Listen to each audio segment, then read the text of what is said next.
Good evening, beautiful people. You're welcome to Snappy News with Ewura Esi. Now, on the headlines. Esi Chairperson John Mensah would not testify, Supreme Court rules. John Mahama moves to subpoena Esi Chairperson. Eugene Ahen addresses viral divorce papers. Moving on to international news, surgeon says Gorilla Glue girl who sealed her hair with super glue.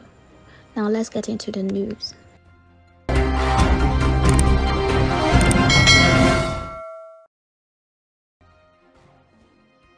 The chairperson of the Electoral Commission, Mrs. Adda Mensah, cannot be compelled to testify in the 2020 presidential election petition filed by former President John Dramani Mahama, the Supreme Court has ruled. This means the EC chairperson will not mount the witness box to be cross-examined in the petition filed by the presidential candidate of the National Democratic Congress in the December 2020 elections, challenging the declaration by her that President Nana Addo Dankwa Akufo-Addo, the candidate of the New Patriotic Party, won the presidential poll. In a unanimous ruling yesterday, the Apex Court held that the rules of court and decided cases did not give it the power to other parties to call witnesses to adduce evidence if the parties choose not to do so.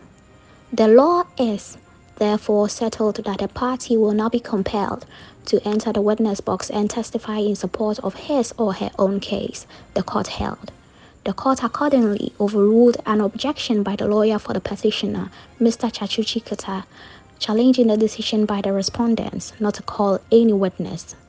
Apart from the EC chairperson, the expected witness for the second respondent, Mr. Peter McMenu, who was the campaign manager of the NPP in election 2020, will also not be cross-examined by Mr. Chiketa. The unanimous decision by the 7-member panel of the Apex Court was read by Chief Justice Kwesi Enin Yeboah. Former President John Dramani Mahama, the petitioner in the 2020 presidential election court case, has adopted a new strategy to get the chairperson of the Electoral Commission, Mrs. Adda Mensah, into the witness box to testify in the petition. Mr. Mahama has filed an application urging the Supreme Court to grant him the permission to reopen his case to enable him to subpoena the EC chairperson to testify. The application was filed yesterday, barely an hour after the Apex Court had overruled an objection by his lawyer to the decision of the respondents not to call any witness to adduce evidence. Mr. Mahama brought his case to a close last Monday after his third and last witness, Mr. Robert Joseph Metel Nunu, had been cross-examined by lawyers for the respondents. The Director of Communications at the Presidency, Eugene Ahen, says a petition for divorce filed by his wife was deliberately leaked on social media, although he has not yet been served with the court processes. In a statement shared on Facebook, Mr. Ahen said his lawyers will respond to the divorce petition when he is served, but maintained that he will not engage in any public banter on the matter because of his children and the dignity of his wife, Mrs. Gloria Asan Ahen. Reacting to some of the claims made in the viral petition against him, like physical abuse and adultery, Mr. Ahen said he will deal with them in the court of law. He posted, "I have seen a divorce petition filed by my wife, which has been deliberately leaked all over social media, obviously to achieve a certain effect. I have still not been served with these court processes, and upon receipt, my lawyers will respond accordingly. Every marriage has challenges, and such challenges should not be addressed in the court of public opinion. I will not, for the sake of my children and for the dignity of my wife, engage in any public banter.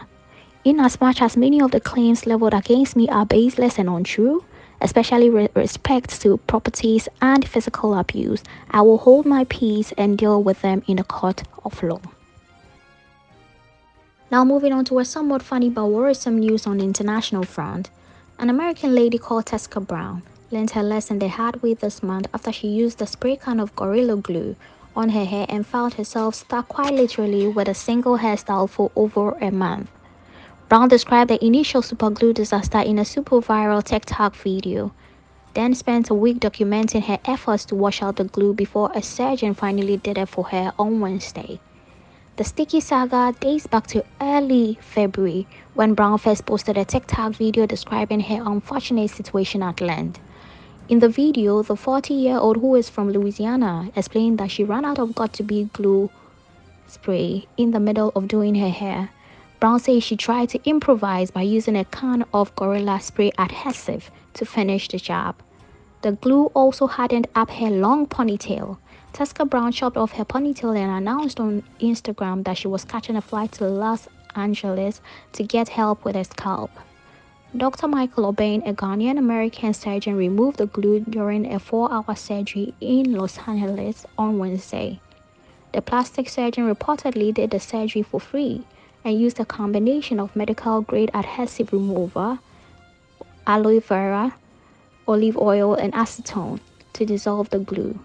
Video captured by the outlet shows Brown waking up from her anesthesia, running her hand through her loose hair and bursting into tears. Quite sad. Hey y'all, for those of y'all that know me know, my hair has been like this for about a month now. It's not by choice. No, it's not by choice. When I do my hair, I like to, finish it off with a little got-to-be glue spray. Just to keep it in place. Well, I didn't have any more got-to-be glue spray, so I used this. Gorilla Glue Spray.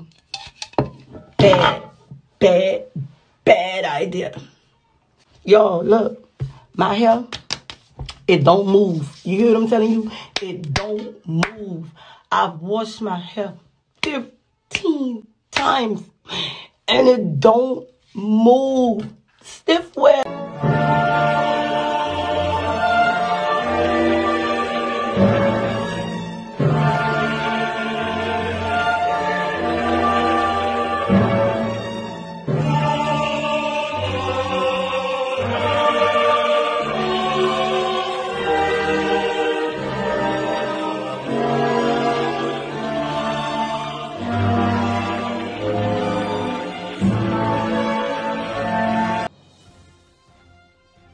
That's all for today on Snappy News with Ewura Esi. Thank you so much for watching and kindly subscribe to my YouTube channel if you haven't. I'll come your way same time next week. My name is Ewura Esi Adda.